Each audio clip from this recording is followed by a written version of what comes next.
कभी आपने गौर किया है कि आप जो पैसे खर्च करते हैं महीने में, साल भर में और उसकी आप अकाउंटिंग करें या साल भर में एक हिसाब करें कि आपने किन-किन चीज़ों पे पैसे खर्च किए, तो मैं यकीन के साथ कह सकता हूँ कि आपको कम से कम 50% ऐसा लगेगा कि आपने वो खर्चा गलत किया था।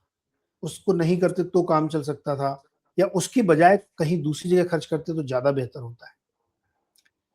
ये ऐसा इसलिए होता है कि बहुत बार हम अपनी स्पेंडिंग को थॉटफुली एड्रेस नहीं करते। हम ये जज नहीं करते कि जो पैसा हम खर्च कर रहे हैं किसी भी चीज़ में, वो क्यों कर रहे हैं? उसका वैल्यू क्या है, उसका रिटर्न क्या है और उसके पीछे लॉजिक क्या है? लेकिन खर्च हम करते हैं। तो हमें क्या ये ज़रूरी है सीखना कि हम अपनी जो स्पेंडिंग है, वो क्यों कर रहे हैं और कैसे कर रहे हैं, इसको सीखें। स्वागत है आपका टीएनएस लाइब्रेरी में, मैं हूँ नीरज और आज हम लोग ऐसी ही एक किताब की चर्चा करेंगे, जिसमें जो आप खर्चे करते हैं, वो क्यों करते हैं, कैसे करते हैं और क्यों करना चाहिए, इस पर बातचीत करेंगे। तो हमारे प्रिय मित्र रज़ा खान हमारे साथ हैं और बहुत ही पढ़ाकू हैं, तो आप जानते ही होंगे उनको। तरह-तरह की किताबें पढ़-पढ़ के लाते हैं। तो आज उन्होंने जो किताब दी वो इसी बात पर है कि खर्चा जो आप कर रहे हैं वो क्यों कर रहे हैं, कैसे कर रहे हैं, उसके पीछे का लॉजिक क्या है, इस पर बातचीत होगी। तो रज़ा बहुत-बहुत स्वागत है आपका। बताइए आज क्या किताब लेके नमस्कार नीरज जी और दर्शकों का बहुत-बहुत अभिवादन। तो आज अपनी बुक है नीरज जी बड़े फ़ेमस ऑथर हैं जिनकी 2 बुक हम ऑलरेडी कवर कर चुके हैं। मॉर्गन हाउसेल की the psychology of money and same as ever हम कवर कर चुके हैं। दर्शकों ने रिक्वेस्ट किया था, कुछ दर्शकों ने रिक्वेस्ट किया हुआ था कि ये बुक कवर की जाए। इनकी नई बुक आई हुई थी आर्ट ऑफ स्पेंडिंग मनी। हुँ, सो ये बुक है जो कि आज हम कवर कर रहे हैं अपने डिस्कशन में। बहुत ही इंटरेस्टिंग बुक है, थोड़ी-सी फिलॉसफिकल भी है बुक ये। हुँ, क्योंकि इसमें ब्रॉडली मोटा-मोटी ये बोला गया है कि जो आप पैसे खर्च कर रहे हैं, तो उसमें आप ये देखिए कि आपको खुशी मिल रही है कि नहीं मिल रही है। ये ज़रूरी नहीं कि किस चीज़ में खर्च कर रहे हैं और कैसे खर्च कर रहे हैं। आपको खुशी मिलनी, आपको शांति मिलना, वो ज़्यादा ज़रूरी है पैसे खर्च करने वाले प्रोसेस में, बजाए इस पे कि आप कैसे कर रहे हैं। तो इसमें हम चालू करते हैं, इसमें बहुत ही इंटरेस्टिंग इंटरेस्टिंग एपिसोड्स हैं और एग्ज़ाम्पल्स हैं जिसमें बताया जाएगा और हुँ, समझाया जाएगा कि कैसे वो बोलना क्या चाह रहे हैं ऑथर इसमें। तो जैसे हम जाते हैं पहले चैप्टर में जिसका ये नाम है all behaviour makes sense with little information.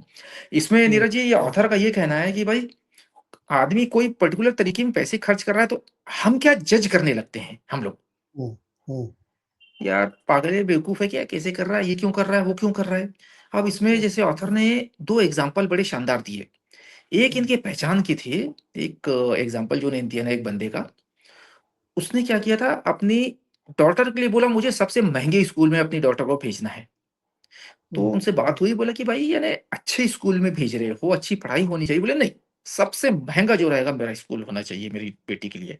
तो बोले हुँ, भाई वो डेप्थ में गए कि यार बोल क्यों रहा है बंदा, क्या हुआ? जब थोड़ी-सी रिसर्च की तो पता चला कि बहुत ही गरीबी से ऊपर उठे थे और कभी स्कूल नहीं गए थे भाई साहब। हुँ, तो उनका बैकग्राउंड में दिमाग में ये चल रहा था कि यार मेरी बेटी जो है, वो किसी भी मैंने जो फेस किया उसको कभी फेस नहीं करना पड़े, वो जाएगी तो सबसे महँगे वाले स्कूल में। हुँ, अब आप ये सोचिए थॉट प्रोसेस। अच्छा, एक और कॉन्ट्रास्ट एग्ज़ाम्पल इसका दिया था उसमें। उसमें उन्होंने बताया कि एक स्कूल टीचर का बताया था। बहुत सक्सेसफुल, फाइनेंशियल एजुकेटर, अच्छे पैसे कमा लिए। बोले उनसे पैसे खर्चे करना ही नहीं बनता था, खर्च ही नहीं होता था उनसे। तो उनसे बात हुई, उनसे बोला कि यार मेरी अपब्रिंगिंग, मेरा जो यानी ग्रोथ, मेरा जो डेवलपमेंट जो भी हुआ है, वो ऐसे सोसाइटी के ऐसे नॉर्म्स में हुआ है कि मिडल क्लास में, एवरेज सोसाइटी में, कि मुझसे ज़्यादा खर्च करता नहीं बनता है। और उन्होंने बहुत पैसे कमा लिए थे। हुँ, लेकिन बोले कि मेरे चैलेंज ये है कि मुझसे खर्च करते ही नहीं बन रहा है, मेरी आदत ही नहीं है। अब आप ये देखिए 2 कंट्रास्ट, कि एक अपनी डॉटर को सबसे महँगे स्कूल में भेज रहा है, एक जिसके पास पैसे हैं वो बोल रहा है कि मेरे से खर्च करते ही नहीं बन रहा है। रीज़न क्या है? दोनों का बैकग्राउंड ऐसा रहा है कि उनकी स्पेंडिंग जो हैबिट है, वो उनके बैकग्राउंड से इन्फ्लुएंस हुई हुई है। सो ऑथर का बेसिकली ये बोलना है कि देयर इज़ नो राइट और wrong way of spending money. इसमें ये है कि आपको जिस चीज़ में खुशी मिले, आप उसमें स्पेंड करिए और लोगों को जज मत करिए। बिल्कुल सही। जी, इस तो पर मैं एक ये उदाहरण देता हूँ आपको। जी। अपने उत्तर प्रदेश के एक बड़े नेता थे, अब वो मरहूम हो गए, हुँ, समाजवादी हुँ। पार्टी से जुड़े हुए थे, अच्छा जी। उद्योगपति भी थे वो। हुँ, हुँ। बॉर्न एंड ब्रॉट अप तो यूपी थे, लेकिन कोलकाता में उनका बचपन गुजरा और फिर वो बहुत पैसे से कमा के बहुत बड़े इंडस्ट्रियलिस्ट बन गए, बहुत फेमस है, लोग गेस कर लेंगे इनकी मैं बात हम्म, कर। उनकी हिस्ट्री ये थी कि वो बहुत गरीबी से ऊपर बने थे और बहुत पैसे कमाए थे, तो जहां वो रहते थे कोलकाता में चौल वॉल टाइप का था, तो कॉमन टॉयलेट उन्होंने यूज किया था अपने बचपन में, अपने हम्म। स्ट्रगल में। तो जब उन्होंने अपना पैलेशियल टाइप का हाउस बनाया तो उसमें उनको ये जिद थी कि बहुत सारे टॉयलेट होने चाहिए, बहुत खूबसूरत लग्जरी एकदम जकूजी। ओह, यस। ये आपने बिल्कुल सही कहा कि जो बैकग्राउंड होता है ना आपका, जिस चीज से आप बहुत किलसते रहते हैं बचपन में, जब भी जी, आपके पास पैसा आएगा, मौका मिलेगा, तो आप सबसे बढ़िया वाला वही करेंगे आप। ये जी। परफेक्ट बात है आपकी एकदम। इसका बिल्कुल ऐसे ही एक interesting example Neeraj ji next chapter में जैसे जाते हैं हम, may I have your attention please में। हम्म, इस चैप्टर में बहुत ही इंटरेस्टिंग चीज ऑथर ने मेंशन की। उन्होंने बोला एक टर्म यूज किया है कि रिवर्स ऑबिचरी, हम्म, यानी आप जिंदा हैं, आप हम्म, चाहते क्या है कि आपके ऑबिचरी में क्या लिखा जाए। तो इन्होंने हम्म, जब बात की, लोगों से डिस्कशन किया, तो हर किसी का ये आता था कि हर कोई ये बोले यार बहुत अच्छा आदमी था, बहुत पढ़ा लिखा ईमानदार आदमी था, बहुत अच्छा था। किसी ने ये नहीं बोला कि इसके पास बहुत पैसे थे। मेरी हम्म, ऑबिचुरी में ये ना लिखा जाए कि बहुत पैसे थे। उन सब ने बोला बहुत अच्छा आदमी, बहुत ईमानदार, बहुत पढ़ा लिखा, प्रकांड विद्वान, लेकिन पैसे की बात ही नहीं होती। तो बोले कि आप ये देखिए कि आप पैसे के पीछे भागते रहते हैं, दौड़ते हैं, जो भी करते हैं, लेकिन कैसे आप जाने जाने चाहेंगे, आप राइट। कैसे लोगों को, आप याद कैसे किए जाना चाहिए आपको, उसमें लोगों का थॉट प्रोसेस कंप्लीटली डिफरेंट होता है। सो दैट मीन्स मनी से रिलेशन नहीं ना वहां पे। हम्म, तो एक बड़ी इंटरेस्टिंग चीज है। तो इसमें उनका बोलना ये है कि भाई लोग अटेंशन के लिए हम्म, पैसे कमाना, पैसे खर्च करना और ये सब प्रोसेस में चले जाते हैं, लेकिन उससे जब आप ग्रेजुएट करते हैं, इससे ऊपर के लेवल पे जाते हैं, तो पैसा जरूरी है, लेकिन पैसा is not the only thing. लेकिन एक पॉइंट में क्या होता है, आपके साथ भी हुआ है, मेरे साथ भी हुआ है, सबके साथ हुआ है, यार पैसे कमाने, यार पैसे कमाने, मेरे को ये चाहिए, मेरे को ये गाड़ी चाहिए, वो गाड़ी चाहिए। और इसमें उन्होंने एक बड़ा एग्जांपल दिया बहुत अच्छा, जो कि पूरी दुनिया को पता है, हम फिर से रिपीट कर रहे हैं। हम्म, नीरज जी, जेफ बेजोस जो है मिलियनर होके बिलियनर जब होने के लिए आए थे, तब तक होंडा अकॉर्ड चलाते थे। राइट। स्टीव जॉब साहब के घर में फर्नीचर ही नहीं होता था, वो तो खैर अलग लेवल पे चलते थे, उनके घर में फर्नीचर ही नहीं होता था। वॉरेन बुफेट की कहानी किसी को बताने की जरूरत ही नहीं है, 17 साल से एक गाड़ी चला रहे हैं, 20 साल से एक ही मकान में रहते हैं। उनकी तो मैंने एक बायोग्राफी भी पढ़ी थी, उसमें लिखा हुआ था कि अपनी वाइफ से हर रोज सुबह वो $2.5 से $3 लेते हैं, रास्ते में जाते हैं मैकडोनल्ड के शॉप में, मैकडोनल्ड का बर्गर लेते हैं, एक कोका कोला लेते हैं, पीते हुए जाते हैं, तो $3 अपनी वाइफ से लेके जाते हैं हर रोज सुबह। और हम्म, डील आते हैं, ऑफर आते हैं, तो वो भी लेते हैं। उसमें उनकी बायोग्राफी वाली एक बुक मैंने पढ़ी थी, उसमें लिखा हुआ था। हम्म, तो उसमें बड़ा अच्छा लगता है उनको, ही फील्स वेरी हैप्पी। हम्म। तो ऐसे अपने मुंबई दिल्ली में सब जगह होंगे। एक व्यक्ति को मैं जानता हूँ जो चेन्नई में रहते हैं, हाँ बहुत जी। बड़े इन्वेस्टर हैं वो। आ, कम से कम 2-2.5 हज़ार करोड़ की उनकी वेल्थ होगी। अरे बाप और रे। वो एकदम साधारण से घर में रहते हैं, एकदम हम्म, साधारण से, कि हम्म। आपको लगेगा कि यार ये संभव ही नहीं हो सकता कि इनके पास इतना बड़ा वेल्थ हो, और ये ऐसे हाँ घर में जी, कैसे रहते हैं। तो उनका भी है, और उनको देख के भी नहीं लगेगा आपको कि ये, उनको बहुत सिंपल लिविंग। उनको सिंपल कोई रहते शौक हैं, नहीं है कि एकदम बहुत बढ़िया, जो भी कार दिखावा ही एकदम खावा कुछ नॉर्मल, भी नहीं। एकदम जीरो शो ऑफ। तो अभी भी लोग हम्म, ऐसे हैं जो लोग हम्म। फॉलो कर रहे हैं उसको। और वो खुश रहते हैं नीरज जी। वही इस बुक में जो इस चैप्टर में जो बताया गया था, वो ये था कि भाई खुशी आपकी ज्यादा जरूरी है, ज्यादा खर्च करना, शो ऑफ करना, दिखावाबाजी वो जरूरी नहीं है। अब जैसे हम्म, एक अगले चैप्टर में हम जाते हैं, the most valuable financial asset is not needing to impress anyone. इसमें नीरज राइट। जी बहुत ही इतनी शानदार कहानी बताई गई है। इसमें एक 1968 की कहानी है। तो लंदन में क्या था, एक बोट रेस हो रहा था, गोल्डन ग्लोब रेस करके। तो इसमें एक डोनाल्ड क्रॉहस्ट करके एक बंदा था, लाइफ लॉन्ग फेलियर रहा वो रॉयल एयरफोर्स में था, उसे निकाल दिया गया, ब्रिटिश आर्मी गया, उसे निकाल दिया गया, बिजनेस अपना चालू किया, वो फेल हो गया। तो उसके अंदर में एक कॉम्प्लेक्स था। और ये जब रेस हो रही थी, तो थोड़ा सा सेलिंग वेलिंग उतनी ज्यादा आती नहीं थी उनको, हल्की फुल्की आती थी। तो उन्होंने बोला कि यार, एक बिजनेसमैन के पास गए, उससे पैसे उधार ही लिए, और सेलिंग रेस में पार्टिसिपेट करने गए कि यार अगर मैं ये रेस जीत जाता हूं, तो मैंने पुरानी जब तक इज्जत तो कमाया नहीं अभी तक, मेरी इज्जत बन जाएगी। हम्म, अब वो इतने ज्यादा डिस्परेट हो गए थे कि उस बंदे से पैसे लिए, बिजनेसमैन से, अपने खर्चे के लिए। और उसके साथ में उनका एग्रीमेंट हुआ कि अगर ये रेस जीत जाते हैं तो जीतेंगे तो पैसे वापस करेंगे, नहीं जीतेंगे तो फिर तो बैंकरप्ट हो जाएंगे। बैंक्रप्सी फाइल करनी पड़ेगी, जेल जाना पड़ेगा, ये सब होना पड़ेगा। उन्होंने बोला चलो ठीक है, मैं पैसे लेके चालू करता हूँ। अब उनका मेन एजेंडा ऑब्जेक्टिव क्या था कि मेरे को फेमस होना है, मेरे को रेस जीत करके I want to impress people कि I am not a failure. हम्म, इन्होंने चालू किया। अच्छा, एक के बाद एक उस पूरे सेलर वाला जो सेलिंग का जो रेस था, वर्ल्ड वाइड एक्सपीडिशन था, उसमें लोगों ने पार्टिसिपेट किया। ये थोड़ी देर आगे गए। अब इनको पता था कि भाई ये बड़े वाले सेलर तो थे नहीं, इनको हम्म, पता था जीत तो सकते नहीं। तो इन्होंने क्या हुआ, थोड़े आधे बीच में पहुंच करके वहां से सिग्नल जो देते हैं ना, अपडेट देते हैं कि हाँ मैं यहाँ पहुंच गया, हाँ मैं यहाँ पहुंच गया, वो फॉल्स सिग्नल दे करके इंप्रेस करने के लिए लोगों को बोलने लगा अब मैं यहाँ पहुंच गया, अब मैं यहाँ आ गया, अब मैं यहाँ आ गया।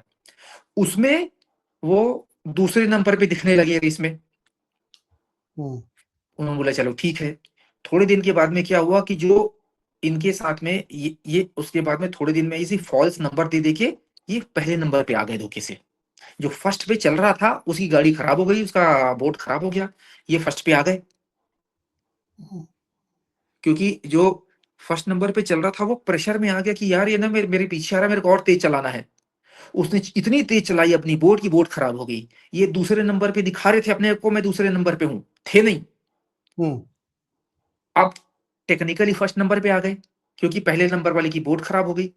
अब इनको टेंशन चालू हो गया, बीबीसी वाले ने फोन करना चालू किया, मैसेज आने चालू हुए कि भाई आप तो नंबर 1 पे आ गए, जैसे आप लैंड करेंगे लंदन में हम हम्म, आपका इंटरव्यू लेंगे, हम कैमरा लेके आ रहे हैं, ये कर रहे हैं वो कर रहे हैं। अब ये टेंशन में आ गए हम्म, कि मैं हूं ही नहीं, मैं तो झूठ बोल रहा हूँ, बीच में फंसा हुआ हूँ कहीं पे, मैं लोगों को शो कर रहा हूँ कि मैं बहुत आगे हूँ। और अब मेरा टेक्निकली मैं नंबर 1 पे आ गया हूँ क्योंकि फर्स्ट जो था मेरे से आगे वो उसकी बोट खराब हो गई है। हम्म, नीरज जी इतने डिप्रेशन में आए फर्स्ट आने के चक्कर में, और मीडिया वाले इंटरव्यू लेंगे और ये एक्सपोज हो जाएंगे कि हम्म, इन्होंने बोट से जम करके सुसाइड कर लिया। हाँ, जी हाँ। अच्छा, अब ये सुसाइड कर लिया। आप दूसरा एग्जांपल देखिए। फ्रांस के हम्म, एक बंदे थे, वो मोटेसियर करके एक नाम था उनका, थोड़ा अजीब सा नाम था उनका, मोटेसियर। वो गए, उनको सेलिंग आती थी, उनको सेलिंग में बहुत मजा आता था। सेलिंग करने गए, वो तीसरे चौथे नंबर पे थे। हम्म, वहां पहुंचे, इतना आनंद आया, रेस वेस छोड़ो, वो तो दूसरे द्वीप में चले गए, बोले मेरे को यहीं रहना, मेरे को जाना ही नहीं रेस इसमें। इतना उनको अच्छा लगा, सॉलिट्यूड जो होता है, बोलते हैं ना कि भाई मेरे को बहुत अच्छा लग रहा है, मेरे को शांतिपूर्ण काम चल रहा है, सेल कर रहा हूँ, मेरे को अच्छा लग रहा है, जीवन में जो चाहिए था मैंने अचीव कर लिया है, कोई मतलब नहीं। वो रेस छोड़ करके एक टापू में चले गए, वहां रहने लगे, और वहां से खबर भेज दी कि मैं नहीं आ रहा मैं।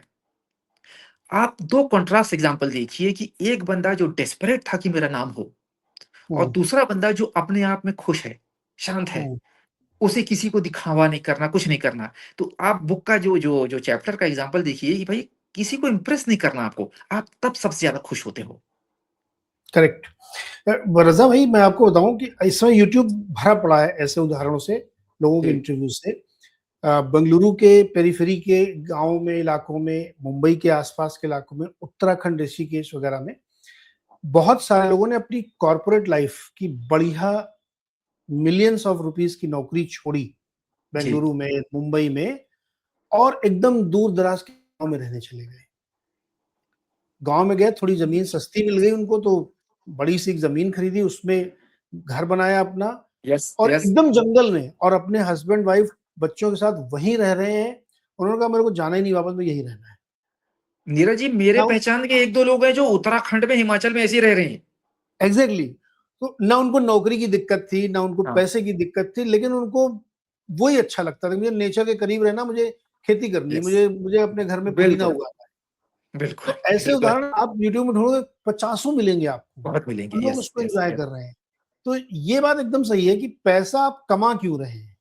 जी, पीस के लिए, या जिसमें पीस आपको पीस, मजा आए।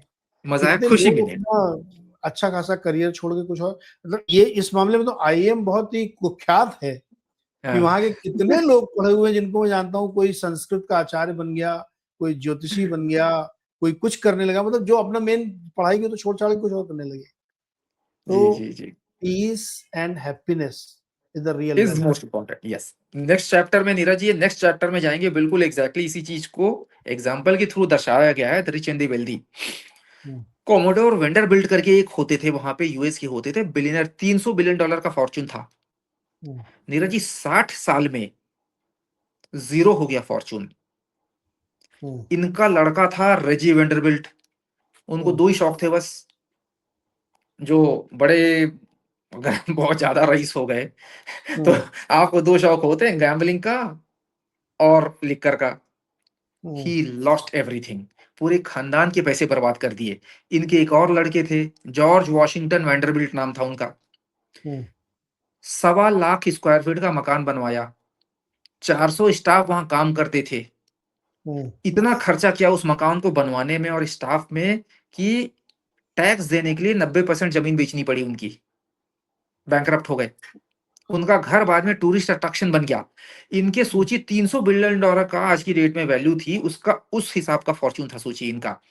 अल्टीमेटली इनका एक जो ग्रैंडसन आया, हम्म, एंडरसन कूपर करके एक बंदा आया था, इनका ग्रैंडसन था वो। हम्म, वो एक ब्रॉडकास्ट जर्नलिस्ट था। बोलते हैं हम्म, इनके खानदान में सबसे सक्सेसफुल आदमी वो था क्योंकि वो बड़ा खुश था, नाम भी कमाया, थोड़े बहुत पैसे कमाए लेकिन बहुत खुश था और बड़ा सक्सेसफुल था, ब्रॉडकास्ट जर्नलिस्ट था, बहुत फेमस हुआ। तो आप हम्म, ये एग्जांपल देखिए कि $300 बिलियन का फॉर्च्यून वाला आदमी 60 साल में खत्म हो गया। ना हम्म, खुशी मिली, नाम हुआ और नाम के बाद बदनामी ये हुई कि देखो पैसे उड़ा दिए।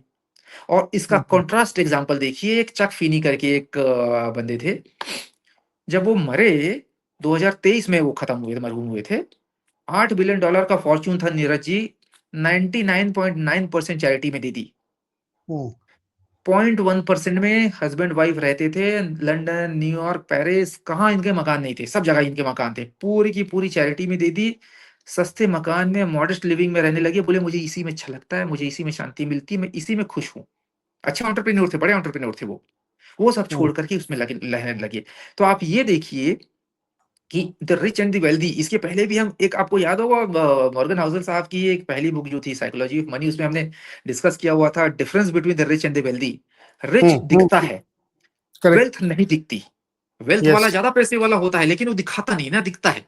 शो ऑफ नहीं और करता रिच वो। जो शो ऑफ नहीं करता, रिच वाला हुआ। तो बेसिकली यहाँ पे देखिए कि दो कॉन्ट्रास्टिंग लाइफ, बिलियनर हम्म, और खुश। खुश कौन हुआ इसमें? जिसने पूरी की पूरी पैसे अपने चैरिटी में दे दी, सिर्फ $2 मिलियन अपने पास रखे थे। वो जो चक फीनी साहब जो मैं बता रहा हूँ उनको, हम्म, $8 बिलियन का फॉर्च्यून था, सिर्फ 2 मिलियन अपने पास रखे, बाकी चैरिटी में दे दिया। और खुश, हस्बैंड वाइफ खुश, बोले मेरे को ज्यादा कुछ चाहिए नहीं, इसी में खुश हूं मैं। और इसी से जी।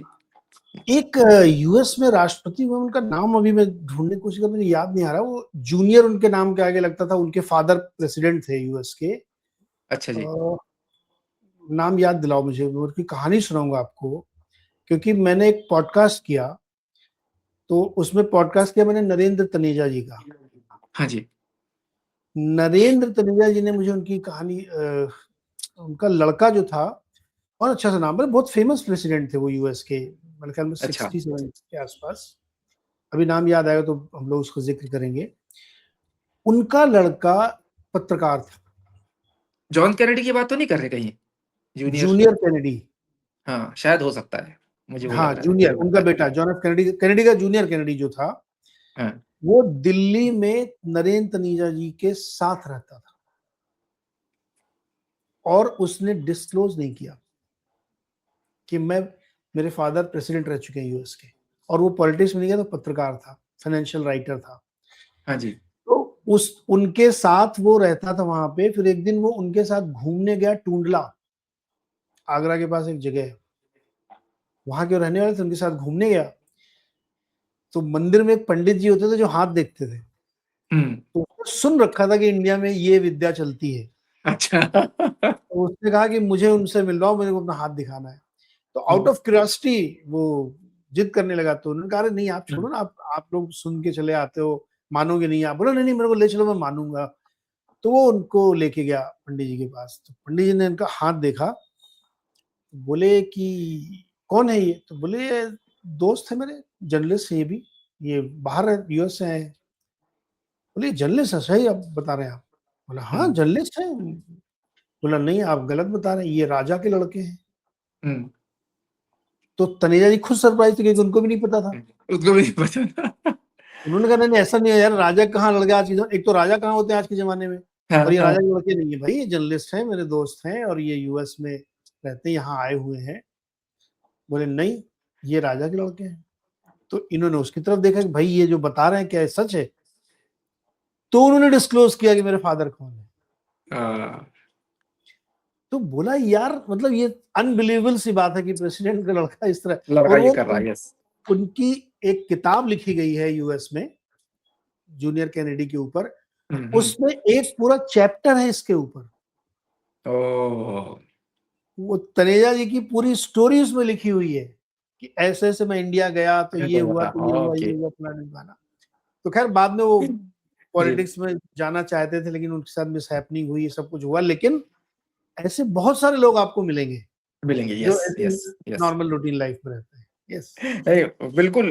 और उसी का कॉन्ट्रास्ट वाला एग्जांपल अगले वाले चैप्टर में नीरज जी, इसमें जो लुक एट देम चैप्टर है, इसमें ऑथर ने बताया कि जो बज़ एल्ड्रिन जो थे ना, एडविन एल्ड्रिन, जो दूसरे बंदे थे, जो एस्ट्रोनॉट थे जिन्होंने मून पे पैर रखा था। पहले तो नील आर्मस्ट्रांग थे, ये दूसरे थे, एल्विन एल्ड्रिन। तो 1969 का ये एपिसोड है। तो जब उनसे बात हुई थी बज़ एल्ड्रिन से, तो उनको ये था, उनको बहुत ही यानी ही वाज़ एक्सट्रीमली अनहैप्पी। वो इस चीज़ से खुश नहीं थे कि मैं दूसरा बंदा था मून पे पैर रखा हुआ जो मैंने। उनको इस चीज़ का दुःख था कि मैं दूसरा था, मैं पहला नहीं था। हुँ, सो आप इसमें क्या हो रहा है, ऑथर ने ये बोला कि आप लुक एट देम वाले क्राइटेरिया में रहते हैं कि दूसरों को हर समय देख रहे हैं, दूसरे से कंपेयर कर रहे हैं, उसके पास क्या है जो मेरे पास नहीं है। हुँ, इसमें आप कभी भी खुश नहीं रहेंगे। जैसे एक इसमें एक बड़े बहुत बड़े ऑथर हुए हैं यूएस के, वहाँ पे सीएस लुइस करके, तो उन्होंने एक एसे लिखा था द इनर रिंग। तो उसमें उन्होंने इस चीज़ को एक्सप्लेन किया था कि आप क्या होता है, एक आउटर रिंग में हो, हुँ, आपका हर समय ऑब्जेक्टिव क्या होता है, यार वो अंदर वाला जो है ना, वो इनर रिंग थोड़ा-सा ज़्यादा अच्छा है। चलिए हुँ, आप थोड़े दिन की मेहनत के बाद में पैसे आ गए, नाम हो गया, सब हो गया, आप इनर रिंग में चले गए। उसके बाद आपको लगता है यार वो अंदर जो कोर वाला रिंग है, उसमें वो होना ज़्यादा। चाहिए। तो आप कभी भी सैटिस्फाइड नहीं रहते हो। You hmm, are always looking for the next thing और you are looking at them. Hmm, and उस रेस में जब जाते हो आप, तो उस रेस में आप कभी खुश नहीं रहोगे, क्योंकि आप स्टेटस गेम में आ गए हो और कोई ना कोई ऐसा रहेगा जिसका स्टेटस और पैसा आपसे ज़्यादा रहेगा। हुँ, तो आप ज़िंदगी भर नाखुश रहोगे। तो उन्होंने बोला कि यार ये इस चक्कर में ना पड़ो। तो आप पैसे खर्च करो कि खुश रहो, ऐसे ना रहो कि नाखुश हो जाओ। ये उस चीज़ को उन्होंने बोला। जैसे कि ऑथर ने एक चीज़ बोला कि फोमो जो है, वो बोले कि the most dangerous financial reaction is FOMO. आप मार्केट की बात कर लीजिए, आप कहीं और की बात कर लीजिए, भाई दूसरे ने पैसे बनाए। आपको याद है जॉन केनेथ गैल्ब्रेट साहब की बुक में हमने जो पढ़ा था, हमने जो वो रिव्यू किया था, भाई आपको टेंशन ये हो रही है कि यार उसने पैसे बना लिए, मैंने नहीं बनाए, इसलिए आपने क्या किया कि ऊँचे-मोटे मार्केट में पैसे डाल दिए। उसके बाद फिर हाँ, बैंकरप्ट हो गए, नीचे आ गए, हुँ, जब मार्केट क्रैश हुआ तो। This is exactly what happens. Correct, correct. लोगों ने इस लोगों ने चाँदी में पैसा डाला और उसके बाद 40% नीचे आ गया और भाग गए मार्केट छोड़ के। बोले अब जाए मार्केट में कभी नहीं घुसेंगे, सिल्वर कभी नहीं खरीदेंगे। देखो रैट रेस में मत फँसो, अगर रैट रेस में आप जीत भी गए तो भी आप रैट ही रहेंगे। जी, तो बिल्कुल, बिल्कुल, बिल्कुल। इसलिए जो प्राप्त है वो पर्याप्त है। हाँ जी, एग्ज़ैक्टली, इसका ये एग्ज़ैक्टली। मतलब नहीं है कि आपके अंदर कॉम्पिटिटिव फीलिंग नहीं होनी चाहिए। बहुत हाँ जी, इसमें क्या ना लोग मिसअंडरस्टैंड करेंगे, कह रहे यार ये लोग तो मतलब डिस्करेज कर रहे हैं कि आप कॉम्पिटिटिव फीलिंग बताओ। नहीं, नहीं कर कॉम्पिटिटिव हाँ, फीलिंग यस, यस, एक यस, डिफरेंट चीज़ है और यस। एक गलत चीज़ को चेज़ करना अलग चीज़ है। आप रैट रेस में दौड़ोगे तो हमेशा रैट रहोगे। बिल्कुल, एब्सोल्यूटली, आप एब्सोल्यूटली। अपने को एनरिच करो, अपने आप को मैच्योर करो और ये देखो कि आपको किस चीज़ में मज़ा आता है, यस। वो काम करो आप, राइट? नीरज बहुत जी बढ़िया बात एक बहुत ही शानदार, मैं आपको बताऊँगा, ये मूवी शायद आपने देखी होगी, मैंने तो बहुत देखी क्योंकि मुझे माफिया और ये वाले जो फाइनेंशियल फ्रॉड, स्कैम वाली मूवी देखने में बड़ा मज़ा आता है। तो मेरा hmm, one of my favourite movies है क्योंकि one of my favourite actors भी इस मूवी में है। मूवी का नाम जो था द अमेरिकन गैंगस्टर था। हाँ, डेंज़ल वॉशिंगटन उसमें बिल्कुल बस। ड्रग लॉर्ड बने हैं, फ्रैंक लूकस। हुँ, उसका एग्ज़ाम्पल एक सोशल डेट करके एक चैप्टर है जो इसमें हम मेंशन नहीं कर रहे हैं, लेकिन उस चैप्टर की कहानी मैं बताता हूँ आपको। हुँ, जो फ्रैंक लूकस बहुत बड़े ड्रग लॉर्ड थे लेकिन फेमस नहीं थे, बिल्कुल बिरूदर रडार रहते थे। हुँ, और जितने भी वो होते हैं ना छुटभैया, जितने भी ड्रग लॉर्ड थे, वो पैसे हुँ, खर्च कर रहे हैं, सोना पहन रहे हैं, घूम रहे हैं, हैट लगा के घूम रहे हैं, बड़ी-बड़ी गाड़ियों में हल्ला-गुल्ला कर रहे हैं, पीआर कर रहे हैं, पब्लिसिटी कर रहे हैं। तो फ्रैंक लूकस साहब की जब शादी हुई, इनको एक बहुत ही फेमस एक्ट्रेस था, उसके साथ इनको यानी उनको मोहब्बत हो गया था, उसके साथ उन्होंने शादी की। हुँ, जब इन्होंने देखा कि जितने भी छुटभैया ड्रग लॉर्ड हैं, वो पीआर पब्लिसिटी स्टंट कर रहे हैं और अपने आप को बड़ा दिखा रहे हैं। एक हुँ, बॉक्सिंग का मैच हुआ यहाँ पे, ये करीब-करीब आई थिंक वो बोलते हैं कि $1 लाख का कोई वो चिंचिला कोट बोलते हैं कुछ, तो वो जानवर के उसका बना होता है वो हम्म, स्किन का, वो कोट पहन के उस मैच में गए देखने के लिए अपनी वाइफ के साथ में, हम्म, क्योंकि इनको लग रहा था कि बाकी छूट भैया जितने भी ड्रग लॉर्ड हैं वो उछल रहे हैं, मैं बड़ा हो गया, मैं कुछ नहीं कर रहा हूँ। जब उस मैच में गए, बॉक्सिंग मैच में, नीरज जी, हम्म, सामने की सीट में बैठे और वो $1 लाख का कोट पहना होना, जो हम्म, इनकम टैक्स अथॉरिटी जो है, पुलिस डिपार्टमेंट, हम्म, उन्होंने बोला यार ये कौन बंदा है? इसको तो हमने कभी देखा नहीं, सामने की हम्म, सीट में बैठा हुआ है, बड़ा पावरफुल लग रहा है, स्टार हम्म, एक्ट्रेस है उसके साथ में बैठा हुआ है, और कोट बड़ा महंगा वाला कोट है, ये तो ये पहना हुआ है। नीरज जी, उसके बाद से उनकी ट्रैकिंग चालू हुई थी और उसके बाद उन्हें पकड़ के जेल में डाल दिया गया था, क्योंकि लोगों के अटेंशन में आ गए वो, अटेंशन में आ गए थे। अटेंशन में आ गए थे। अब आप ये देखिए, ये होता है, अब आप दूसरे को देख करके आप खर्च करेंगे और ये सब करेंगे, तो आप वो भी इन अ वे रैट रेस में आ गए। उसके पहले Yes. बड़े खुश थे, हम्म, डाउन थे, कोई परेशानी नहीं, कोई जो प्रॉब्लम नहीं थी, ये हो गया था। अच्छा चलिए नेक्स्ट चैप्टर पे चलते हैं, क्वाइट कंपाउंडिंग के बारे में। इसमें ये चीज आपने अपने शो में हजार बार बोली है, और चार्ली मुंजर साहब जो है वॉरेन बुफे के पार्टनर, वो तो हर चीज में बस उनका बोलना एक ही है कि भाई पैसे और वेल्थ। तो हमारे ऑथर जो मॉर्गन हाउसल है, उन्होंने भी बोला कि भाई quite compounding is the best way to become rich and wealthy. आपको हम्म, अगर वेल्दी बनना है, वेल्थ क्रिएट करना है, क्वाइट कंपाउंडिंग। चार्ली मुंजर जो है, उन्होंने क्या बोला है, उनका एक बहुत ही फेमस कोट है कि if you want to become rich and wealthy, don't stop the process of compounding correct. at any cost. The only mistake you can make between you becoming rich and poor is stopping the compounding process. तो बोले compounding मत रोको, quite yes. Compounding चलता रहेगा। जैसे बोलते हैं ना लोग, एसआईपी हो गया, आप तो हर प्रोग्राम में लोगों को बोलते हैं पैनिक मत करो भाई, बेचो मत डर के मारे, एसआईपी चलने दो, वेल्थ अपने आप हम्म, क्रिएट होगी। वो एग्जांपल इन्होंने इसमें दिया हुआ है कि भाई quite quite compounding is the only way you can create wealth. इसका दूसरा चैप्टर, इसके बाद में जाएंगे नीरज जी, बहुत ही interesting chapter, your money and your kids. हम्म, इसमें 2-3 बहुत ही शानदार स्टोरी है। तो रॉकफेलर साहब जो बहुत ही बड़े बिलियनर रहे हैं, बहुत बड़ा नाम है यूएस में, एक बार वो गए वॉल्डोर्फ एस्टोरिया एस्टोरिया करके, जो बहुत ही फेमस होटल होता है वहां पे, और हम्म, वो जा करके वहां पे नॉर्मल वाले छोटे वाले रूम में रहते थे। तो वहां पे जो होटल का जो मैनेजर था, उसने बोला कि रॉकफेलर साहब, आपके सपूत आते हैं, वो तो हम्म, प्रेसिडेंशियल स्वीट में रुकते हैं, आप छोटे रूम में क्यों, मैं आपको बड़ा स्वीट देता हूँ ना। हम्म, तो बोले कि नहीं, मेरे और बेटे में एक डिफरेंस है, मेरा बाप वेल्दी नहीं था, हम्म, इसलिए मेरी आदत है छोटी जगह रुकने की और छोटा खर्च करने की और पैसे को बचा करके रखने की। मेरे हम्म। बेटे का बाप इज सुपर वेल्दी, वो कर तो सकता है। वो कर सकता है। करेक्ट। तो अच्छा, उसमें नीरज जी दूसरा एग्जांपल, इसमें जो चार्ली मुंजर साहब की आगे फिर से बात आ रही है, हम्म, उन्होंने दो चीज बोली है। बोले अगर अपने बच्चों को पैसे आप ज्यादा दोगे तो वो बर्बाद होंगे, विच इज अ फैक्ट। हम्म, अगर नहीं दोगे, दे हम्म, विल हेट यू। तो बोले ये कैच 22 सिचुएशन है बच्चों के साथ में, देयरफॉर इस चैप्टर का नाम देखिए, your money and your kids. तो हम्म, आपको बैलेंस में चलना पड़ेगा, हम्म, क्योंकि अगर आप ज्यादा पैसे दोगे, देखिए हमने 2 मिनट 5 मिनट पहले ही डिस्कशन किया था वैंडरबिल्ट साहब का एग्जांपल, $300 बिलियन का फॉर्च्यून 60 साल में खत्म। खत्म। अगर आपकी औलाद ठीक नहीं रही, तो पूरे पैसे बर्बाद हो जाएंगे। So therefore you have to manage that very sensitive relation, कि भाई अगर नहीं देते हो तो वो आपको गाली देंगे, आपसे गुस्सा हो जाएंगे, आपसे लड़ाई करेंगे, वो ज्यादा देते हो तो बर्बाद हो जाएंगे। एक एक हिंदी की कहावत है, आपने जरूर सुनी होगी, पता नहीं यहाँ फिट हो रही कि नहीं हो रही, लेकिन मैं बता देता हूँ। पूत कपूत तो का धन संचय, अरे बिल्कुल, पूत बिल्कुल सपूत बिल्कुल तो का बिल्कुल। धन संचय। यस यस है यस, ना? Absolutely absolutely. मतलब एक तो नाम ले सकता हूँ मैं, जर्नलिस्ट होने नाते इतनी लिबर्टी भी ले सकता हूँ कि अनिल अंबानी और मुकेश अंबानी एक ही पिता के पुत्र हैं दोनों। बिल्कुल बिल्कुल बिल्कुल, दोनों की लाइफ एब्सोल्युटली। पिछले 20 सालों में हम सब ने देखी है। देख ली है। जी एक हाँ फ्लैम्बॉयंट बिल्कुल। था, एक कंपाउंडर था। यस तो कंपाउंडर आज कहाँ है? एशिया का रिचेस्ट मैन। यस। और जो फ्लैम्बॉयंट था वो कहाँ है? कहाँ है, बिल्कुल सही बात बोल रहे, तो बिल्कुल सही बोल रहे।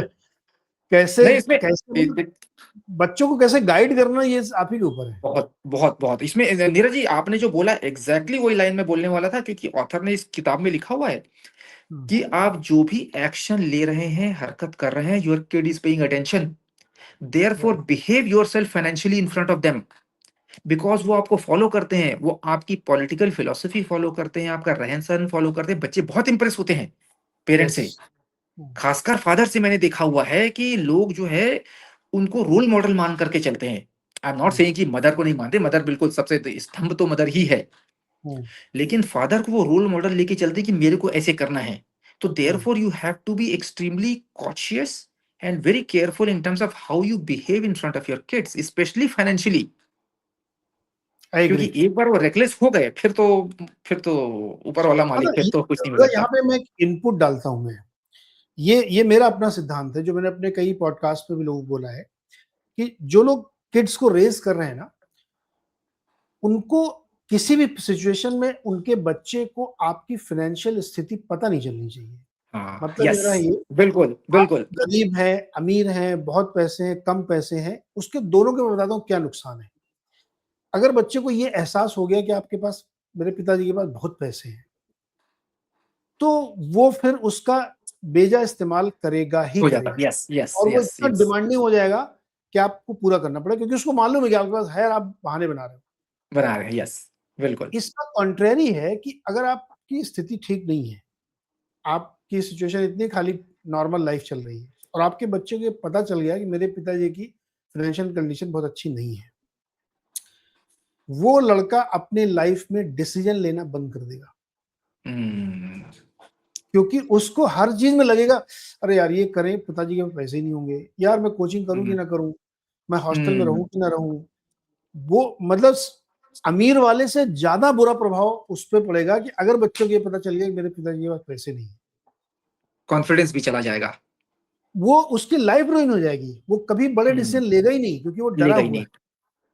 तो हुँ, ऐसे में अगर कोई चीज़ आपका बच्चा डिमांड कर रहा है और आप उसको दे रहे हैं या नहीं दे रहे हैं, उसका बेसिस फाइनेंशियल कंडीशन नहीं होनी चाहिए। हुँ। आप बहुत गरीब अंडरस्टूड। हैं जी। और आपके लड़के ने कहा कि मुझे एक साइकिल चाहिए 5 गियर वाली, हुँ, 40,000 वाली, और आपके पास पैसे नहीं, इसलिए आप उसको दिला नहीं सकते, तो उसको कभी ये कह के मत रोकिए कि पैसे नहीं मेरे पास। कोई और रीज़न देके उसको मना करिए कि हुँ, आपकी ज़रूरत नहीं है, हुँ। ये वो। तो उसके दिमाग में वो फिगर नहीं जाएगा, और ये जी, मैंने जी। प्रैक्टिकल लाइफ में देखा है। Most parent do the same mistake. अरे यस, बहुत पैसे गहरी नहीं बात बेटा है। मेरे पास, मैं कहाँ से लाऊँ? बहुत आप गहरी बात हल्के है। साइकिल, वो चूँकि सीखता है आपसे, अरे मेरे पिताजी के पास पैसे यस, नहीं, मैं तो गरीब हूँ। यस, यस, यस, तो यस, यस, वो यस। डिसीज़न लेना बंद कर देता है। तो ये बहुत ध्यान रखना चाहिए। रेज़िंग जो लोग बच्चों को 12वीं तक रेज़ कर रहे हैं, ये उनके लिए हुँ। फ़ॉर्मूला है एकदम। ज़रा सा नहीं, जी, चूके बिल्कुल, तो गड़बड़ हो जाएगा। बिल्कुल। बिल्कुल, बिल्कुल, बिल्कुल सही। अच्छा नीरज जी, बड़ा इंटरेस्टिंग चैप्टर अगला जो फाइनल थिंग्स करके है। हुँ, इस चैप्टर में छोटी-छोटी जो सेविंग्स होती है ना, उसके हुँ, बारे में बताया गया है और उसका कॉन्ट्रास्ट भी बताया गया। तो बड़े इंटरेस्टिंग एग्ज़ाम्पल है। तो जो प्रेसिडेंट कूलिज जो होते थे यूएस के, वहाँ पे बड़े फ्रूगल थे, बहुत ही पैसे बचा के चलने वाले होते। तो गवर्नमेंट में वहाँ पे क्या होता था, उसमें पहले स्टैम्प वाला चिट्ठी पे चलता था, स्टैम्प लगा, चिट्ठी गई। हर हुँ, स्टैम्प का वहाँ पे वहाँ के हिसाब से 26 पैसे, 26 पेंस होता था। तो हमारे हिसाब से कॉमन लैंग्वेज हम बोल रहे हैं, 26 हुँ, पैसे का एक स्टैम्प होता था। आप बिलीव नहीं करेंगे, उन्होंने इतनी मेजर सेविंग की, क्योंकि वहाँ पे मिलियंस ऑफ एम्प्लॉइज़ थे, हुँ, गवर्नमेंट, और हर कोई चिट्ठी लिख के स्टैम्प लगा के भेज रहा है 1-150 रुपए चिट्ठी। 197 मिलियन यूएसडी का सिर्फ स्टैम्प लगता था और चिट्ठी जाती थी यूएस में, उनके टाइम पे। और ये हुँ, सोचिए, कूलिज साहब की बात कर रहे हैं हम लोग, 50-60, 1950, 1960 वाली बात कर रहे हैं शायद। हुँ, उन्होंने स्टाफ को बोला कि कम चिट्ठी भेजो, और जो भेजते हो बिल्कुल शॉर्ट क्रिस्प छोटी वाली चिट्ठी भेजो और ज़्यादा मत भेजो। वैसे कर कर के उन्होंने कॉस्ट बचाए थे। तो इसमें फाइनल थिंग्स वाली जो चैप्टर, इसमें ऑथर ने बताया कि कैसे लोग बड़ी-बड़ी सेविंग छोटी-छोटी चीज़ों से कर लेते हैं। छोटी-छोटी। रॉकेफेलर साहब का बहुत ही इंटरेस्टिंग एग्ज़ाम्पल है। रॉकेफेलर जो थे, वो ऑयल वाला बिज़नेस था उनका। तो ऑयल के हुँ, कैन होते थे। तो हुँ, ऑयल के कैन में क्या होता था नीरज जी, शोल्डरिंग होती है ना, शोल्डरिंग बोलते हैं जो, पैक हुँ, करने हुँ, के लिए ढक्कन लगा के राइट, शोल्डरिंग करते हैं। हुँ, 40 शोल्डर होते थे। तो उन्होंने हुँ, देखा, बिज़नेसमैन तो थे, बोले यार ये 38 शोल्डरिंग में हो सकता है क्या? उन्होंने बोला 38 में करो। 38 हुँ, में जो उनका वर्कमैन था उसने शोल्डरिंग की। या 38 शोल्डरिंग की तो एक जगह से लीकेज हो गया। बोले अच्छा 38 में लीकेज हो रहा है, चलो 39 करो। तो हुँ, उन्होंने 39 सोल्जरिंग की तो बिल्कुल परफेक्ट आया। उन्होंने बोला देखो, 1 सोल्जरिंग का कॉस्ट बचा है। उसके चलते उन्होंने $39 मिलियन की सेविंग की थी, आज के टर्म्स में उस समय। और आप भाई। सोचिए कि ये 1 साल का एक पर्टिकुलर वॉल्यूम ऑफ कैन का सोल्डरिंग का सेविंग था। उसके बाद धंधा उनका बढ़ता गया और हर साल नए-नए कैन और ज़्यादा वॉल्यूम ऑफ कैन आते गए। तो आप सोचिए कि उनकी कितनी सेविंग हुई होगी सोल्डरिंग को राइट। करके। अच्छा, तो यानी कैसे बड़े-बड़े लोग भी छोटी-छोटी सेविंग करके बचाते हैं पैसे, इसके बारे हम्म, में। अच्छा, दूसरा एक बहुत ही इंटरेस्टिंग वहाँ पे एक हिस्टोरियन है, सिरिल नॉर्थकोट पार्किंसन करके, एक बहुत ही इंटरेस्टिंग एग्ज़ाम्पल इसका कॉन्ट्रास्ट वाला उन्होंने दिया। हम्म, उन्होंने बोला कि उन्होंने इजाद किया था लॉ ऑफ फ्रिवोलिटी, यानी हम्म, वो आप कॉमन लैंग्वेज में बोलेंगे तो लॉ ऑफ टुच्चापना बोलते हैं ना, फ्रिवोलिटी। तो हम्म, उनका लॉ ये था कि जो सबसे the amount of attention that a hmm, problem gets is inverse of its importance। तो उन्होंने उसको प्रूव करने के लिए उन्होंने एक एग्जांपल दिया था। बोले कि हम्म, एक बार एक कंपनी में $10 मिलियन का न्यूक्लियर प्लांट लगना था, हम्म, जो प्लांट एंड होता है फैक्ट्री के अंदर। तो हम्म, उसका जब आया कि भाई इसमें तो $10 मिलियन लगेंगे, तो बोले जो मैनेजमेंट के पास गया, तुरंत अप्रूव हो गया, क्योंकि लोगों को ज्यादा नॉलेज ही नहीं ना, भाई न्यूक्लियर प्लांट लग रहा, क्या होना है कैसे होना है, तो लोगों को ज्यादा आइडिया नहीं था। हम्म, दूसरा उन्होंने बोला कि भाई एक $400 की एक बाइक शेड बन रही थी एम्प्लॉइज के लिए। हम्म, तो उसमें बहुत लोगों ने इनपुट दिया, कैसे लगना चाहिए, कौन से कलर का होना चाहिए, आड़ा होना चाहिए, तिरछा होना चाहिए, बड़ा होना चाहिए, कवर्ड होना चाहिए, आधा कवर्ड होना चाहिए। बोला डिस्कशन हुआ। बोले सबसे ज्यादा डिस्कशन हुआ था $20 का एम्प्लॉय लोगों को देना था रिफ्रेशमेंट का कॉस्ट। तो हम्म, एम्प्लॉय के रिफ्रेशमेंट के लिए बजट आया था $20 का। तो बोले हम्म, कि 100 मिलियन $10 मिलियन के न्यूक्लियर प्लांट में और $400 के बाइक के शेड में उतना डिस्कशन नहीं हुआ जितना डिस्कशन एम्प्लॉय इस के पर। $20 रिफ्रेशमेंट में। तो इसीलिए उन्होंने बोला है कि this is the law of frivolity, कि जितना हम्म, इंपॉर्टेंट मैटर रहेगा उतना कम डिस्कस होगा और जितना कम इंपॉर्टेंट रहेगा उतना ज्यादा डिस्कस होता है। Correct, correct, correct, correct. ये तो ये एग्जांपल था इसमें। तब अगले चैप्टर पे चलते हैं नीरज जी। तो ऐसे बड़े इंटरेस्टिंग इंटरेस्टिंग इसमें एग्जांपल दिए हुए हैं। एक बहुत ही अच्छी चीज इसमें बताई हुई है Neeraj ji, the luckier you are the nicer you should be. ये तो देखिए हमारे यहाँ पे शास्त्रों में, धर्म में या पुराण में, गीता में, जहाँ बोलिए हर जगह ये कहा गया कि भाई आप जितने बड़े होते जाएंगे, जितना ऊपर वाला आपको देता है, you need to be more humble and you need to share with everybody. वो डिस्कशन करेक्ट। होता है। यहाँ पे एक बहुत ही इंटरेस्टिंग एग्जाम्पल बताया है नीरज जी इसमें ऑथर ने। केविन कॉस्टनर आपको पता होगा, बहुत ही फेमस हॉलीवुड के स्टार रहे हैं। बॉडीगार्ड और बहुत सारी अच्छी-अच्छी मूवी आई हुई हैं उनकी। मैं भी बड़ा फैन था उनका, बड़े हैंडसम दिखते हैं और बहुत ही फेमस स्टार वो हॉलीवुड के। तो उनका एक दोस्त था, वो हम्म, राइटर था, उसको कोई अच्छी नौकरी मिली नहीं। तो केविन कॉस्टनर साहब ने भी उसको क्या किया, एक दो जगह नौकरी के लिए भेजा। वहां पे उसकी पटती नहीं थी किसी के साथ में, वो किसी के साथ भी लड़ाई कर लेता था बंदा, उसकी जमती नहीं थी। वो उसको थोड़ा कॉम्प्लेक्स था, जो भी था, सुपीरियरिटी कॉम्प्लेक्स थी, इंफीरियरिटी कॉम्प्लेक्स थी, उसकी पटती नहीं थी किसी से। हर जगह हम्म, लोगों उसके साथ लड़ाई करके आ जाता था। तो केविन कॉस्टनर साहब ने उसको बोला कि यार, और वो राइटर था, तो उसको बोले तो यार तेरे से तो कहीं टिकता तो है नहीं, तू मेरे घर पे ही आ जा। अपने घर में बुला लिया उन्होंने। अब उनके घर में आके लिखना चालू किया स्टोरी। एक दिन बोले मेरी कहानी पढ़ी आपने, मैंने स्टोरी लिखी पढ़ी? बोले नहीं मैंने नहीं पढ़ी। उनकी वाइफ से बोला आपने पढ़ी? नहीं पढ़ी। उनके बच्चों से पूछा आपने पढ़ी? नहीं पढ़ी। वो रेगुलर बेसिस पे लिखने लगा और हर रोज इनसे पूछे तुमने पढ़ा? ये बोले नहीं पढ़ा। वाइफ से पूछे नहीं पढ़ा, बच्चों से पूछा नहीं पढ़ा। लोग पक गए, परेशान हो गए। वाइफ ने बोल दिया इसको घर से निकालो, मेरे बच्चे परेशान हो रहे हैं, मेरे को ये बंदा नहीं चाहिए घर में। आप हम्म, सोचिए उस राइटर को केविन कॉस्टनर साहब ने अल्टीमेटली रिक्वेस्ट किया, हाथ हाथ जोड़े, बोले भाई चले जा, नहीं तो मेरा घर में प्रॉब्लम हो जाएगी। हम्म, उसे भेज दिया दूसरी जगह। वो भाई गया एक चाइनीज रेस्टोरेंट में डिश वॉशर का काम करने लगा। हम्म, अब केविन कॉस्टनर के साथ में दोस्ती थी, उनको रेगुलर फोन करने लगा, भाई मैंने तेरे को स्टोरी लिख के दी थी, तेरे घर पे छोड़ के गया था, पढ़ी कि नहीं पढ़ी? बोला नहीं हम्म, पढ़ी। हर ऑल्टरनेट डे फोन करे, हर वीक फोन करे, हर महीने फोन करे। 3-4 महीने के बाद में केविन कॉस्टनर साहब परेशान हो गए। हम्म, फिर उन्होंने पढ़ा एक दिन बैठ की स्टोरी। उन्होंने फिर फ़ोन किया, बोले पढ़ी? बोले हाँ हम्म, यार पढ़ी मैंने। बोले कैसी हम्म, लगी? बोले हम्म, स्टोरी तो अच्छी है। नीरज जी हम्म, पता नहीं आपने नाम सुना है कि नहीं सुना है, उस बुक पे मूवी बनी dancing with the wolves. Yes. Oscar Oscar nominee बनी थी मूवी शायद, जहां तक मुझे नॉलेज है, 100% नहीं पता। ब्लॉकबस्टर, हम्म, यानी वहां की शोले थी ये।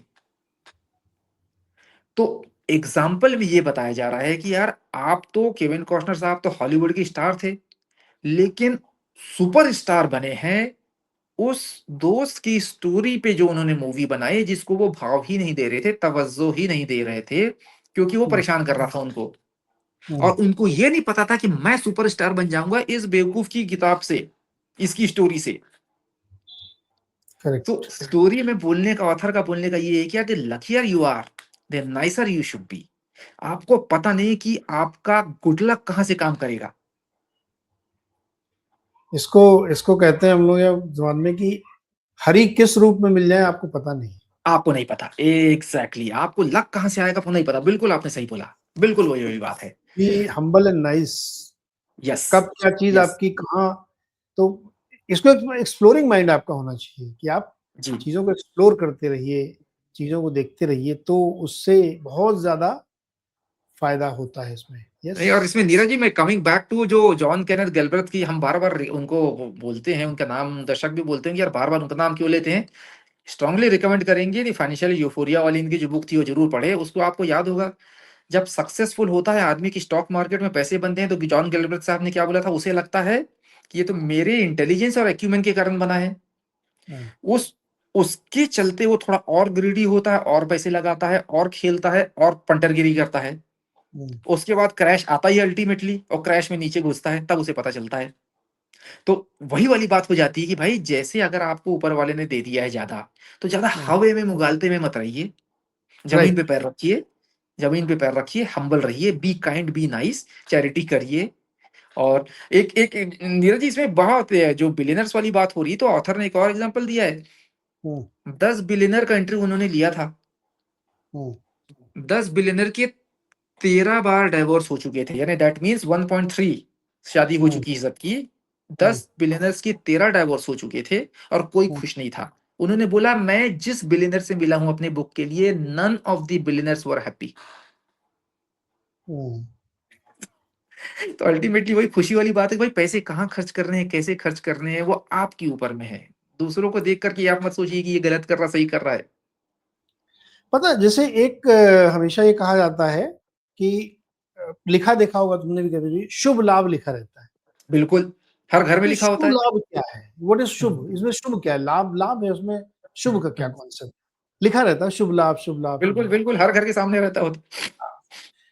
उसका कॉन्सेप्ट ये है कि जो बहुत अपने ओल्ड टाइम में था कि whatever you earn should be good means, through good means, and hmm, also you should share your profit.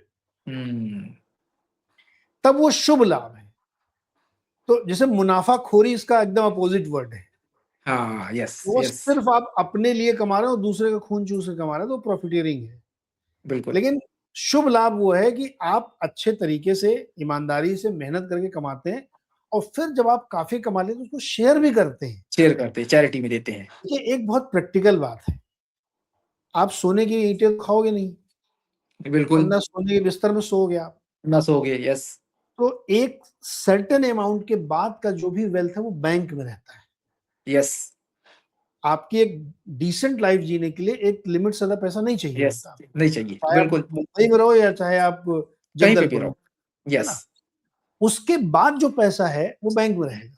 वो बढ़ता यस, रहेगा, सब रहेगा, लेकिन उसको आप कंज़्यूम नहीं करेंगे, नहीं आने वाली करते, वो पड़ा पीढ़ियाँ रहता उसको। है। यस, यस, तो जो गुड फिलॉसफी ये कहती है कि you should share something with the people, क्योंकि आपने उसी समाज में कमाया है, यस, तो आपकी ज़िम्मेदारी है कि समाज को थोड़ा बहुत आप वापस भी करें, क्योंकि उन्हीं लोगों से आप बिल्कुल, कमा रहे हैं। बिल्कुल। और ये नीरज जी, ये चीज़ हर धर्म में, हर हर धर्म में किताब में है। लिखी यस, हुई है, कुरान में कि लिखी हुई है। अभी जैसे रमज़ान का महीना चल रहा है, हमारे यहाँ हाँ, मैंडेटरी होता है कि भाई आपके जो एक्स्ट्रा मनी है आपका, जो भी बचा हुआ है बैंक में, एक्सेस मनी आपके पास है, उसका हाँ, 2.5% आप ज़कात में देंगे। बिल्कुल। व्हाट इज़ ज़कात? ज़कात इज़ चैरिटी, कि आपने और सोसाइटी से कमाया है, सोसाइटी को वापस दीजिए। यस, बिल्कुल, जब वो बिना उसके दिए, आप ये बताओ कि आप बहुत अमीर हो और आपका पड़ोसी गरीब है, आप कैसे हुँ। खुश रह सकते हो? नहीं, नहीं, बिल्कुल नहीं, बिल्कुल, लव दाई नेबर। आपको मज़ा ही नहीं आएगा, यार मेरे बगल में हाँ, एक आदमी बहुत गरीब है, दुखी है, दिन भर यस, डिप्रेशन में रहता है और अब मैं दिन भर बैठ के ऐश कर रहा हूँ। संभव ही बिल्कुल, नहीं है। बिल्कुल। आपको नहीं, बुरा बिल्कुल लगेगा, सही तो बात। आप उसकी हेल्प यस, क्यों नहीं करते हैं? क्यों नहीं करते? यस, हैसियत है तो बिल्कुल करिए हेल्प। बिल्कुल, जितना आपसे हो सके, ये नहीं कि आप अपना पेट काट के, जितनी आपसे हो जी, सकती है ठीक हो से सके ये, हाँ, करनी चाहिए हेल्प, क्योंकि सामने वाला अंडर प्रिविलेज्ड है। हाँ जी, आपकी यस, हेल्प से हो सकता है उसका कुछ काम बन जाए। नहीं नीरज जी, सबसे बड़ी बात तो ये है ना कि बोलते हैं कि भैया दुआ कब किसकी लग जाए, दवा काम नहीं करेगी लेकिन दुआ जरूर काम करती है। एग्जैक्टली। तो इसलिए वो कॉन्सेप्ट है, ज़कात का कॉन्सेप्ट या शुभ लाभ का कॉन्सेप्ट, या शुभ लाभ का कॉन्सेप्ट है जो जी। भी आप कमाएं, बहुत मान लीजिए आप 100 रुपए साल में कमाते हैं तो उसका 5% आप दान कर दें नीडी नीरज व्यक्ति जी, को। नीरज जी आपको याद है दी रिचेस्ट मैन इन बेबीलोन में अपनी बुक में वो 100 रुपये का जो 100 का कॉइन का परसेंटेज था, उसमें आखिरी की उसमें लिखा हुआ है 10% चैरिटी में करिए। करिए, बिल्कुल करिए। बाकी ये सब होता वो भी लिखा हुआ था उसमें। तो तो ये 6000 साल पुराने से चल रही है ये प्रथा। घूम फिर के बात वहीं आती है कि मेंटल पीस और happiness, happiness is real wealth. Yes. तो अभी हम एक मजेदार बात है कि अभी हमने एक पॉडकास्ट किया फायर पे, आजकल बहुत चल रहा है ना, financial independence and retire early. हाँ हाँ, यस यस यस। तो फायर पे हमने एक किया, तो उसमें ज्यादातर डिस्कशन इस बात पे हुआ कि फायर क्यों करना है आपको। हम्म अगर आपको ये लगता है कि 40 साल की उम्र में आपने ठीक ठाक कमा लिया और आपने फायर कर लिया अपने आप को, हम्म। आप करोगे क्या?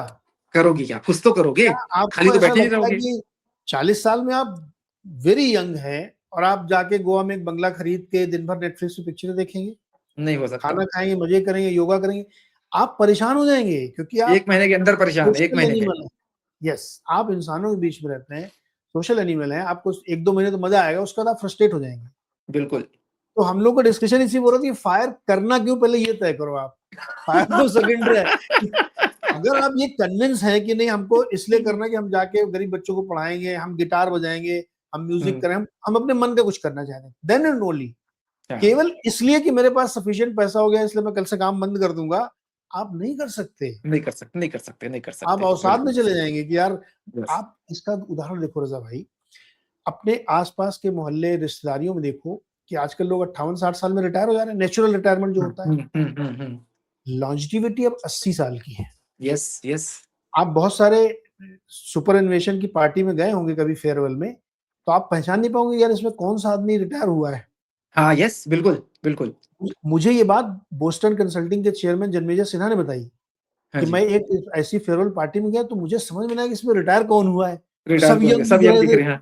यस, बाद में एक पता जैसे लगा दिख रहे ये हैं। हाँ, रिटायर हुआ, हमने कहा यार अभी तो आप कम से कम 10 साल और काम कर सकते हो। काम कर थोड़ा सा सकते हो, बिल्कुल। मैं 60 का हो गया हूँ। तो 8 का हो गया हूँ। आजकल चूंकि लॉन्जिविटी बढ़ गई है, आप अपने हुँ, आसपास के रिटायरी लोगों को देखिए कितना दुखी रहते हैं। सारा हुँ। दिन घर पे बैठे हैं, अखबार का एक-एक कोना कतरा चाट जाते हैं, कोई काम ही नहीं उनके पास। काम नहीं है, ट्रू। तो ये चीजें सोचने वाली हैं कि रियल हैप्पीनेस के लिए आप प्लान करें, वहां पे आपको मजा आएगा। कोई एक ऐसा शौक, हॉबी बनाएं यस, बिल्कुल, बहुत जिससे आप ज़रूरी है, बहुत ज़रूरी है दिल वो। लगा सकें। अदरवाइज लगा कर केवल फाइनेंशियल इंडिपेंडेंस से आपको मजा नहीं आएगा। नहीं आएगा। Yes, absolutely right, absolutely right. तो इस बुक में वाकई बहुत दिलचस्प बातें हैं और अल्टीमेट गोल वही होना चाहिए आदमी का। देखो एक एक लिमिट के बाद पैसा काम नहीं आता। इसका एक नहीं बहुत आता। क्रूड एग्जांपल देता हूँ मैं आपको, बहुत ही क्रूड, इससे कोई इनकार नहीं कर सकता। कोविड टाइम में पैसा काम आया क्या? कोई काम नहीं। बिहार के चीफ सेक्रेटरी मर गए थे, हाँ, पैसा था, रसूख बहुत था, लोग गए, बहुत लोग गए थे उस सेकंड समय टू तो। सीएम होता है, मर जी, गए।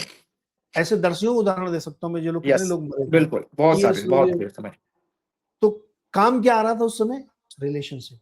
ये रिलेशनशिप, यस। क्या आपने ह्यूमन रिलेशंस में क्या कमाया वही काम आया था, पैसे से काम नहीं आया। आप पैसे रखे बिल्कुल, रहो, गैस ऑक्सीजन सिलेंडर मिला नहीं, यस, बिल्कुल कितने सही बात अमीर है, लोग बिल्कुल निपट सही। गए। तो यस, रियल वेल्थ को भी आपको पहचानना चाहिए। बहुत पैसे कमा के करोगे क्या? थोड़ा ऐश करो, थोड़ा मदद करो लोगों की, यस, उसका अलग हैप्पीनेस, मजा आता है अलग उसमें। एक्सपीरियंस है, या तो चलिए, बहुत ही शानदार किताब, बहुत मजा आया इसमें। मुझे इस तरह की किताबों में बहुत अच्छा लगता है जहाँ पे आप अपने आप को लेवरेज करते हैं। So very interesting. तो चलिए, ये वाली किताब बढ़िया रही। अब अगली बार हम लोग कोई और एक धांसू सी कंटेम्परेरी किताब लेके आएंगे, फिर चर्चा करेंगे। आज के लिए इतना ही। Thank you so much. और रजा को बहुत बहुत शुक्रिया। और फिर हम लोग नेक्स्ट वीक मिलेंगे। तब तक आप चैनल को लाइक शेयर सब्सक्राइब करिए और किताब खरीद के पढ़िए भी। अगर आपको लगता है कि बहुत मजा आ रहा है तो किताब भी खरीद लीजिए, पढ़िए भी। और मुझे किसी पब्लिशिंग हाउस ने स्पॉन्सर नहीं किया, ये मैं अपनी तरफ से कह रहा हूँ कि आप खरीदो, जिसकी जो भी पब्लिशिंग हाउस हो। ये आप मत सोचिएगा कि मैं किसी पब्लिशिंग हाउस का प्रचार कर रहा हूँ। Thank you so much. मिलते हैं अगले एपिसोड में।